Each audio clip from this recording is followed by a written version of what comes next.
इस खबर के सामने आने के बाद जोधपुर की बड़ी बड़ी कंपनियों में हलचल मच गई है। सभी कंपनियों के मालिक गायत्री देवी के ऊपर सवाल खड़े कर रहे हैं।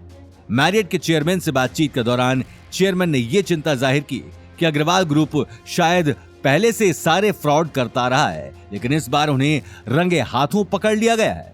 अब आगे क्या एक्शन होगा मिस्टर अभिनव का जानने के लिए बने रहिए हमारे साथ।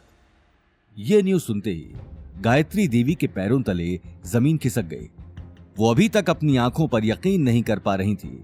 उनका पूरा शरीर कांपने लगा। बरसों से बनाई हुई इज्जत की 1 मिनट में धज्जियां उड़ चुकी थी। देखते ही देखते गायत्री देवी के हाथ से मोबाइल छूट गया और वो खामोश होकर सोफे पर बैठ गई। नहीं, ये नहीं हो सकता, नहीं।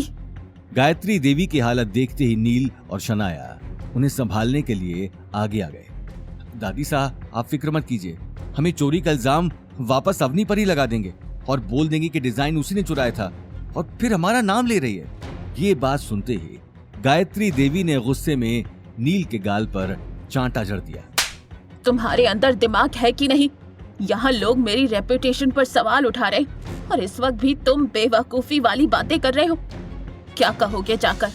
तुम्हारा उस डिजाइन पर नाम लिखा है, भूल गए क्या? वो अब अवनी का नहीं, तुम्हारा डिजाइन है। सबसे पहले तो मुझे इस अवनी से मिलना है। इस लड़की ने कल से मेरी बात का जवाब नहीं दिया है।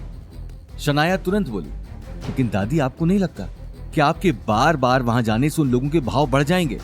कभी कभी काम निकालने के लिए गधे को भी बाप बनाना पड़ता है, इसलिए वक्त आ गया है गधे को बाप बनाने का। ये कहते हुए गायत्री देवी शनाया और नील को लेकर अवनी के घर की तरफ निकल गई। घर का दरवाजा बंद देखते ही वो डोरबेल बजाने के लिए आगे बढ़ गई। दरवाजा खुलते ही उन्हें सामने गौतम खड़ा दिखा। आप लोग यहाँ क्या कर रहे हैं? सामने से हटो, मुझे अवनी से बात करनी है। अवनी इस वक्त किसी से मिलना नहीं चाहती है, बाद में आना। ये बात कहते हुए गौतम ने गायत्री देवी के मुंह पर दरवाजा बंद कर दिया। दरवाजा बंद होते ही गायत्री देवी गुस्से में अपने आसपास देखने लगी। शनाया गुस्से में बोली, दादी साहब, मैंने कहा था इस आदमी के बहुत पर निकल आए हैं। गायत्री देवी ने बिना कोई जवाब दिए जोर जोर से दरवाजा पीटना शुरू कर दिया। दरवाजे की जोरों की आवाज सुनते ही गीता दौड़ते हुए दरवाजा खोलने चली आई। गायत्री देवी को सामने देखते ही उसने तुरंत झूठी खातिरदारी शुरू कर दी। अरे मासा, आइए आइए। गायत्री देवी उसी वक्त गुस्से में नील और शनाया को लेकर अंदर आ गई।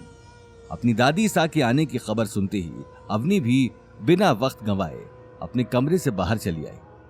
अवनी के आते ही गायत्री देवी उसे ऊपर से नीचे तक देखने लगी। अवनी बेटा, मुझे माफ कर दो। कल पता नहीं मैं गुस्से में क्या क्या बोल गई, लेकिन अब तुझे मैरियट जाने की जरूरत नहीं, तू हमारी कंपनी में ही। इससे पहले कि अवनी आगे कुछ आकर कह पाती, गौतम ने गायत्री देवी की बात काटकर जवाब दिया। दादी साहब, आप कहना क्या चाहती हैं? साफ साफ कहिए ना। ऐसे गोल गोल बातें घुमाने से क्या मतलब? कल तक अवनी को कुछ हो जाए, उससे भी आपको मतलब नहीं था, और आज आप चिंता जाहिर कर रही हैं, इतना प्यार से बात कर रही हैं। नील गुस्से में बोला, तुझे दादी सास से बात करने की तमीज नहीं है क्या? जो मुंह में आ रहा है बोले जा रहा है। ये बात सुनते ही गौतम नील के पास चला गया और उसकी आंखों में आंखें डालकर देखने लगा। मुझे कभी बोलने की जरूरत नहीं पड़ती, लेकिन इन सारी मुसीबतों की जड़ तुम ही हो, और उसके बावजूद तुम्हारी आंखों में थोड़ी भी शर्म नहीं है। ये अग्रवाल ग्रुप नहीं है, ये हमारा घर है, इसलिए आगे कुछ भी बोलो तो पहले अच्छे से सोच लेना, कहीं तुम्हें अपनी बात पर पछताना ना पड़े। ये बात सुनते ही नील ने अपना हाथ कसा।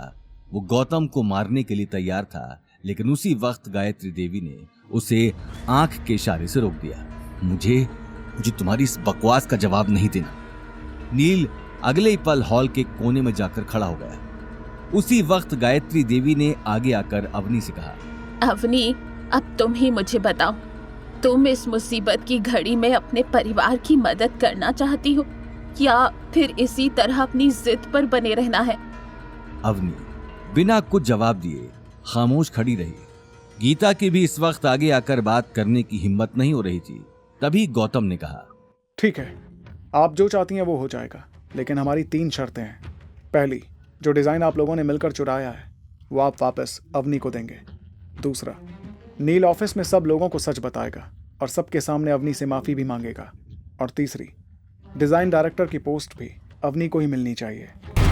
आगे की कहानी जानने के लिए देखिए अगला एपिसोड सिर्फ पॉकेट एफएम के यूट्यूब चैनल पर और रॉयल वारिस के सारे एपिसोड्स को सुनने के लिए डिस्क्रिप्शन में दी लिंक से डाउनलोड करें पॉकेट एफएम ऐप।